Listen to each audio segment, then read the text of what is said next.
Welcome to Business Innovators Radio, featuring industry influencers and trendsetters sharing proven strategies to help you build a better life right now. Hello and welcome to the show. This is your host, Neil Howe, and today our special guest is Pascal Finette. He is the Vice President of Singularity University Labs. Pascal heads up the startup program at Singularity University, where he grows startups tackling the world's most intricate problems, leveraging exponential technologies. He loves technology and believes that the internet is deeply impacting mankind. He got started on the net before there was a web browser, founded a couple of technology startups, led eBay's platform solutions group in Europe, launched a consulting firm helping entrepreneurs with their strategy and operations, invested into early stage tech startups, led Mozilla's innovation lab, created Mozilla's accelerator program, WebFWD, and a whole lot more. Pascal, I'm going to let you tell a little bit about your story, but welcome to the show. Thanks, Neil. It's so amazing to be here. Thank you. Well, this is Business Innovators Radio, so we are talking about the innovations in business, and technology certainly comes into play when we're talking innovation. Now, tell me a little bit about your background and how you got started in technology and some of the things that I've just mentioned that you've done. Yeah, of course. So probably I should preface this with, as you read out like a few of my stations in my past, and probably worth noting that I probably have ADD, so my attention span is fairly short, which then leads to doing lots and lots of things, which is, pretty beautiful and probably fits well into the topic of your show.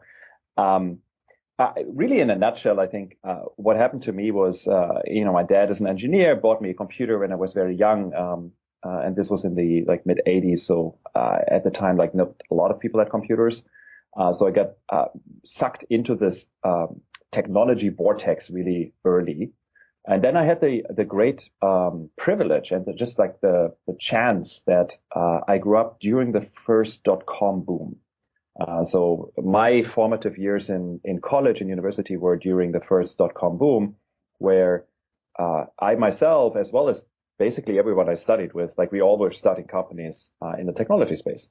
And really from there on, it just the curiosity and probably my lack of attention span drove me from one solution to the other. And I'm really driven by building things and trying things out and pushing the envelope. And then usually doing this leveraging technology to get me to that point, which, led to a fairly rich experience. I'm really blessed to have a fairly rich experience working for some really interesting companies and also starting my own companies. So it's all about problem solving. You see a need there, you see a problem, and you find out a way to solve that problem. Now, your accent is from Germany, so you're in California now. Tell me what brought you over to the United States.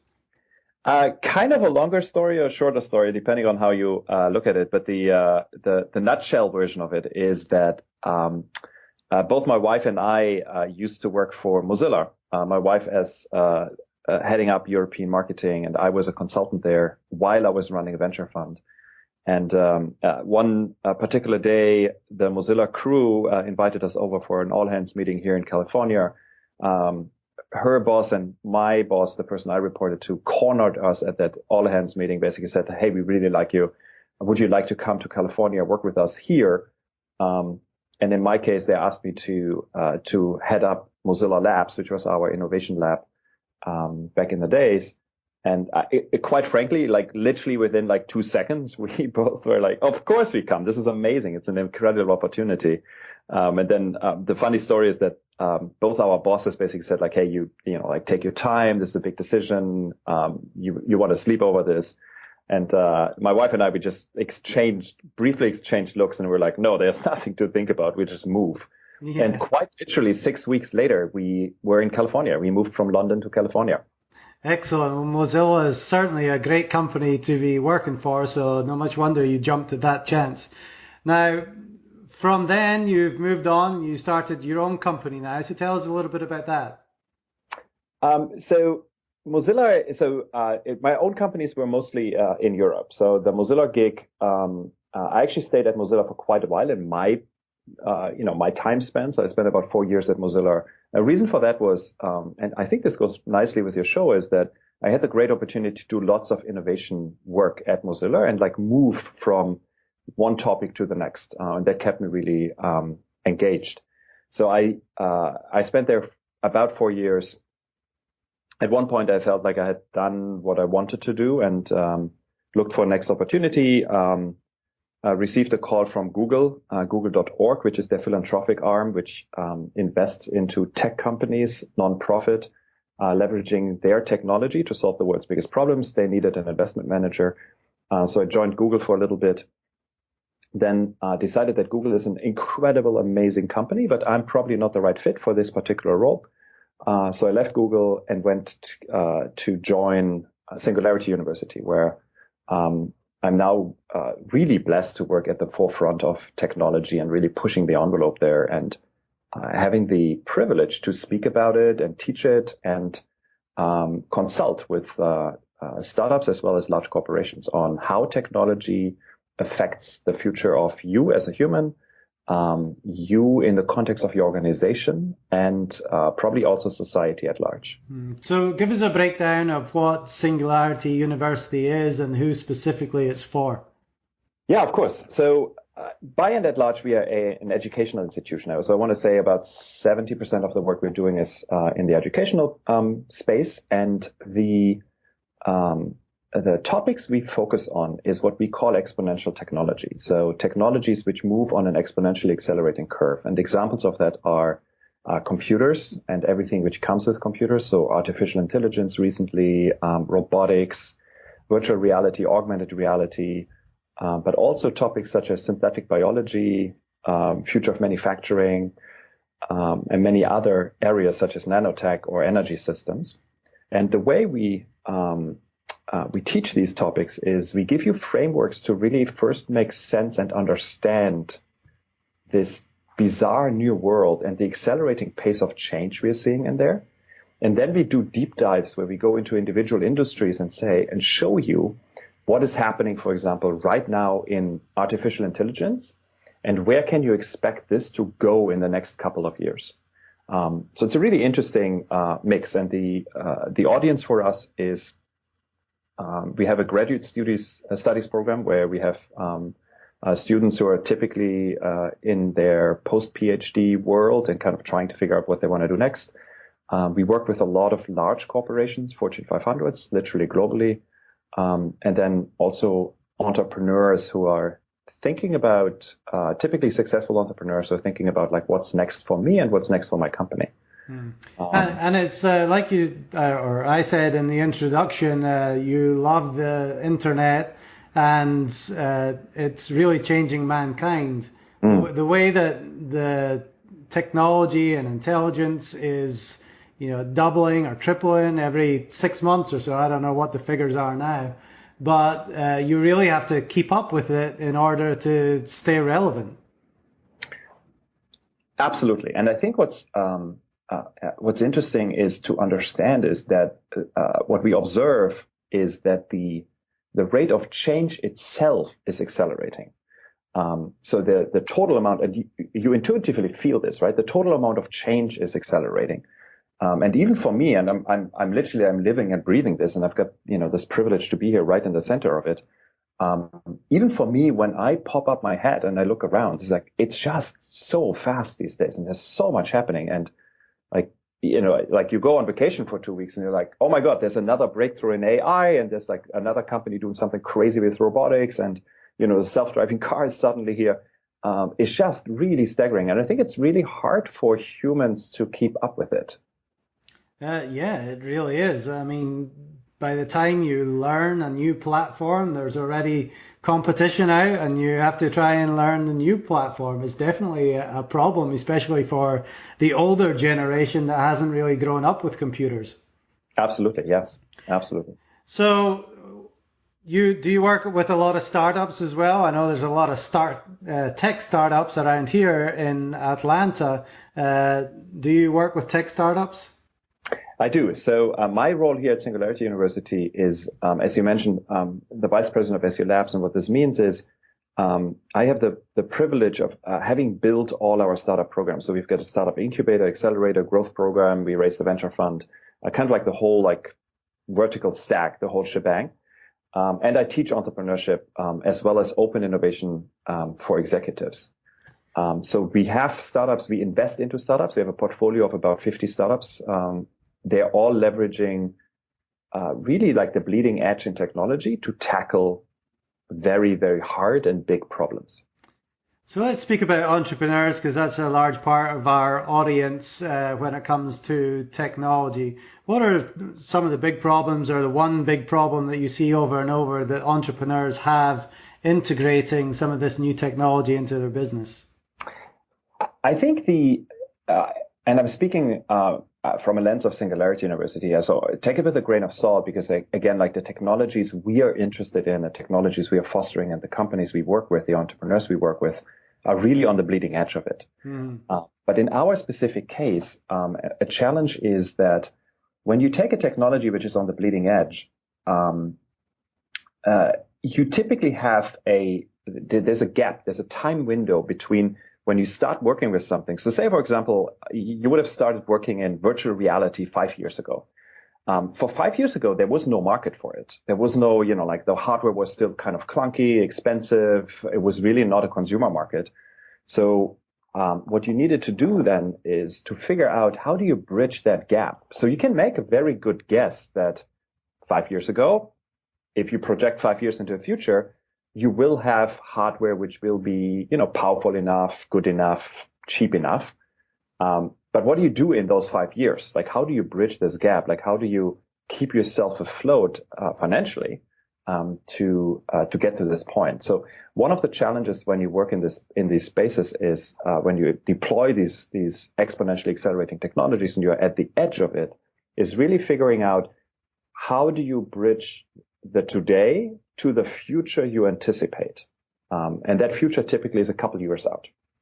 So we work a lot with our companies to help them figure that out. And often this is, you either build very scaled back versions of your product or your product vision, something you can do today, or you start augmenting your income streams, leveraging, for example, consulting. It's a really good way to bridge those gaps. So let's talk about that a little bit more for a minute. There's obviously some fears and misconceptions about these new technologies coming along. How do you tackle some of those fears that companies are having, maybe of being left behind and not being able to keep up with the technology themselves? Yeah, I think I think it goes in a couple of different directions. So one is the idea of like feeling like the fear of like being left behind. I think that's mostly in the control of the company, because as a company, you can, it's very well in your powers to basically just explore the technology space and to make sure that you're not left behind. The classic example, when the iPhone came along, Nokia actually 2 years earlier had a iPhone-like device. They just, for internal reasons, chose to not effectively like pursue it further and release the product. So Nokia was very well aware of, phones not being phones anymore, phones being computers in your pocket now. Right. So I think that's very well in the power of a company. The bigger challenge is more cultural, I think, and particularly for large corporations. So there's the challenges of like, how do you get people to embrace the change? How do you get people to be okay with failure? Because, when you do stuff which is in the unknown, you will inevitably fail more often. So there's a lot of like cultural change management or people management in there, and less actually, what does the technology look like? I can guarantee you every car company on the planet knew that self-driving cars were coming. They didn't need to have Google to drive millions of miles with their car around. They saw that as well. It's just like, it's hard for a large company to adapt to change. It's this saying that everybody embraces and loves change except for the change part. So speaking of the adaptation or the adoption of new innovation, what are some things that these companies need to do to look to the future so that they're prepared for, like your example, the self-driving cars. That's a whole new system of creating cars with the self-driving cars. So how do they prepare for something like that in the future? I think it's twofold. The first is understanding the technology. And I think most companies are actually pretty good. Like if you're a car company, like your engineers understand very well what's happening in the world. Like every time I speak with a large corporation, they know very well what like the technology is, which is a kind of like in their direct line of sight. That doesn't mean that they're necessarily actually are good at adopting it. And I think that has a lot to do with this idea of you probably want to innovate at the edges. So you want to create these teams at the edge, like your little pirate team, which you cut loose a little bit from the main organization and you let them explore and build. And there's a gazillion theories and practices on how to do this best. Some of those we teach here at Singularity University. I think that's one. The second one, and that's probably even more important, is, and that's the harder one, which is to understand what are the actual long-term big picture implications. So I give you an example, self-driving cars. So it is one thing to create a car which is self-driving, meaning you put a computer in there and you put like all the LiDAR units and all this kind of like sensor stuff which you need to put in there and then you need to train it and so on. That's an engineering challenge.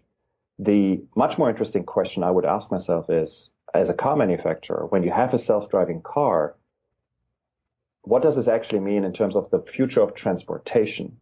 And very conceivably, you will come into a world where people will not buy cars anymore, but they will use, car sharing services like an Uber. They will just summon a car when they need it, which makes the utilization of the car much higher, which means there's significantly less cars being sold and significantly less cars being like standing around idling in a parking lot. So if you're a car company, I would actually freak out about not about the fact that there's a self-driving car coming, but the fact that the self-driving car will probably mean you will sell, I don't know, half your cars or even less. And that's the piece which is hard for people to really put a finger on. Now, we've seen companies like Uber completely transform the transportation industry and cause havoc on the taxi industry. Airbnb has also, put its hand in the hotel industry and caused some stress there. What do businesses do, or what should they be doing to look forward to the future so that they can find a way to do something more innovative rather than, wait for one of these companies to come along to destroy them? I think if you're in a business, pretty much regardless in which business you are, and I think this is really like partially the job of the CEO, I would constantly think, how would I disrupt myself? How would I destroy the very business I am in if I could start from scratch without the baggage of this existing organization? So if you're Hilton Hotels, for example, if you wouldn't have hotels, if I were the CEO, and granted, this is super easy for you and me to talk about, right. It's obviously very hard to do, but if I were the CEO, I would ask myself, okay, if I wouldn't have infrastructure, if I wouldn't have these hotels, how would I build a hotel chain? And then you probably come up with this idea, which then looks a lot like an Airbnb, by saying, oh, I leverage the, unused resources from other people. So I think there's exercises you can do and you have to do on a continuous basis, which really figuring out like, how do I disrupt myself? And granted, technology moves so fast these days. And we talked about this earlier, like this pace of change, the rate of change is accelerating, that in the past, you probably needed to do that exercise every 5 years. I think now you need to do it pretty much continuously because you never know where the next Airbnb is coming from. That is true. So when it comes to startups, what are some of the problems that they have when they get going? Is it a technology problem? Is it funding? What do you see as one of the biggest problems for startups? It's interesting. I think there's a whole bunch of very common problems, and they don't differ all that much from industry to industry, from country to country, from founder to founder. And really, for me, comes down to access to capital at one point, though arguably good ideas will attract capital no matter what. That's actually something I've seen happen over and over again. Like there's very few really good ideas. I don't know if I would know a single one which goes unfunded. The bigger challenge, I think, for entrepreneurs is to get to product market fit, meaning finding a real problem for your customer, honing in on solving this problem really in the very best way, and making sure that that problem for your customer is so big from your customer's perspective that they actually care about you solving it and they care about paying for it. And then lastly, it's focus. So once you find this, relentless focus on this one particular problem space, and not, a lot of startups struggle with, like, they have too much opportunity. There's too many things they could do. And they probably sound interesting and cool, and then they follow them, and then, they lose their focus. Like making the main thing, I think is really important. I saw on Squawk Box this morning some new company that was coming out that it's almost like it's going back 50 years. It's an app where you can call a doctor to your home, and some qualified doctor or nurse is going to come to your home within 60 minutes, rather than you having to, especially if you have children or whatever the case may be, get yourself out of the house, go to the doctor's office, wait there. You're going to have a doctor coming to your home within 60 minutes, which would completely transform the medical industry. What other things do you see or have you seen in the medical industry that are innovative, and where do you think that's moving?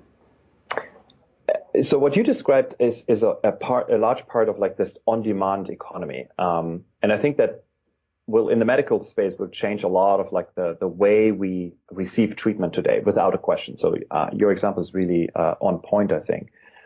The other side of the coin is really around medical devices and advancements in medical treatments, and those will very dramatically change the way the medical industry works for us as a human.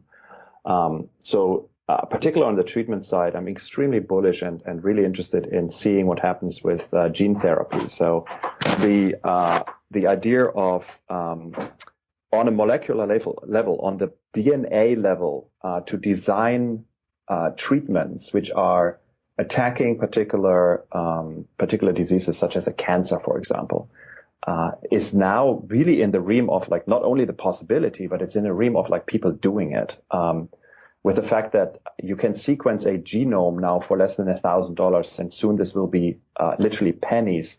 And with technology called CRISPR, we now have the ability to very easily manipulate effectively individual DNA pieces, where we can like write DNA on a very precise level, cheaply and reproducibly, will dramatically change the way medicine will work. It really is amazing to think of what the future is going to hold. Just, looking 10, 20 years back myself, and then thinking about 10, 20 years further forward, it's amazing what we are able to do. Now, obviously at Singular University and all the other companies that you have been with in your life, you've seen some fairly amazing things. What is the one thing that stands out that you have come across or that you're working on now that you'd like to tell us about? That's a really good question. So in terms of the stuff I'm seeing right now, very frankly, there's just too much to mention. I mean, one of my teams works on cultivating meat in petri dishes. So basically creating literally meat in without harming an animal, creating perfect meat in petri dishes. Another company is using a process called microRNA, which is like very small pieces of DNA to detect cancer pre-stage 1 in your bloodstream. So you can deploy treatment very earlier and much more targeted. I've got a company which produced the first 3D printer, which is working in microgravity, which is currently on the International Space Station, printing replacement parts for the International Space Station right up there in space. So honestly, that list is crazy long. The one thing I want to, where you just said, like, when you go back 10 or 20 years, the thing which came into my head is, if you think about the smartphone is only about 10 years old. And when you think about the impact that little device had on humanity, on us as humans, the way we live our lives, the way, like, everything changed by developing basically a computer in your pocket which is connected to the internet. And that's just 10 years old. And it's really hard to imagine, like, even for me, I'm 43 years old now. Like, the first 30 years of my life, I had a phone, but not like the internet in my pocket. And even for me, it's really hard to, like, even imagine a life without that thing. So where do you think the next 5, 10, 15 years are going to take us? It's going to be super interesting. I think the really, in most industry, we will see very dramatic changes. Just to name a few, think about what happens with artificial intelligence. So this idea of, like, you will have a very smart agent supporting you. So a very smart version of what Siri or Cortana or Google Now is today. We will see robotics in human interactions much more. So what was relegated to the factory floor on, like, a car manufacturing plant, for example, you will have robots in your household helping, for example, with elderly care or, like, cooking for you, etc. So those are just two areas. And then we talked about medicine already quite a bit. We'll see a lot of, like, breakthroughs, I think, in the medical device and the medicine area itself. So that I think we're living in the most exciting times. It's and kind of scary because it's moving so incredibly fast. Yeah, it certainly is exciting. Well, let's talk a little bit more about you. I know that you have a book that is relatively new, The Heretic, Daily Therapeutics for Entrepreneurs. Tell me a little bit about what we can expect to find in that book.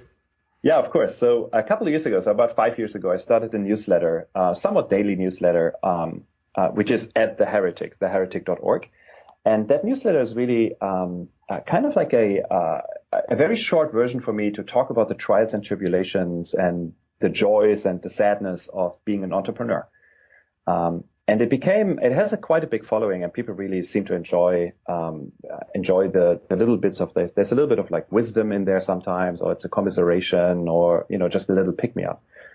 So a while ago, my co-author Peter Arcuni and I decided to just take the best, about 100 posts out of this pool of which is now about 1,000 posts, and rewrite them in a book form. So we put them into a book, and the whole idea is for this little book is for an entrepreneur, you pick up the book. It's a little bit of a coffee table book. You pick it up, you read a page, you learn something new, you have a little bit of a commiseration, you've got a little, like, boost me up. You put the book back and go back to your work. And then the next day you pick it up again and you like, pick a random page and read it.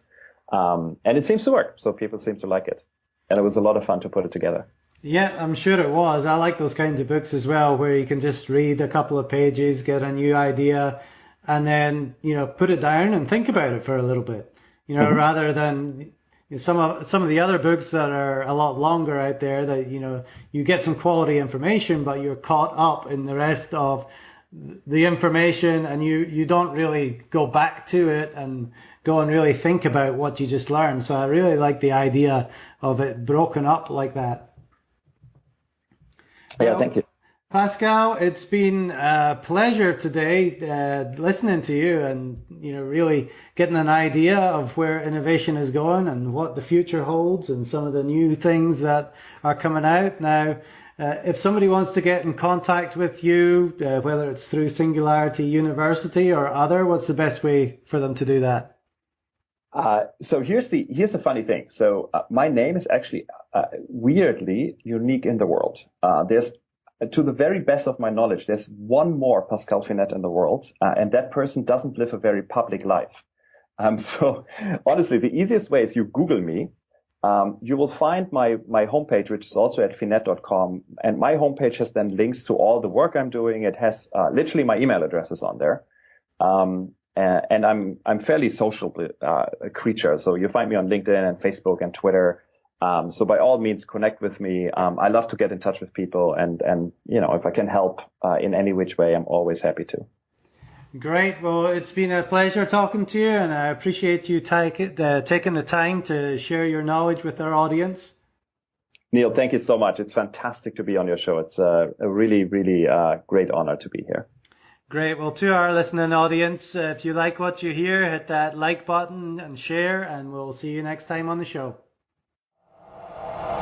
Thanks for listening to Business Innovators Radio. To hear all episodes featuring leading industry influencers and trendsetters, visit us online at businessinnovatorsradio.com today.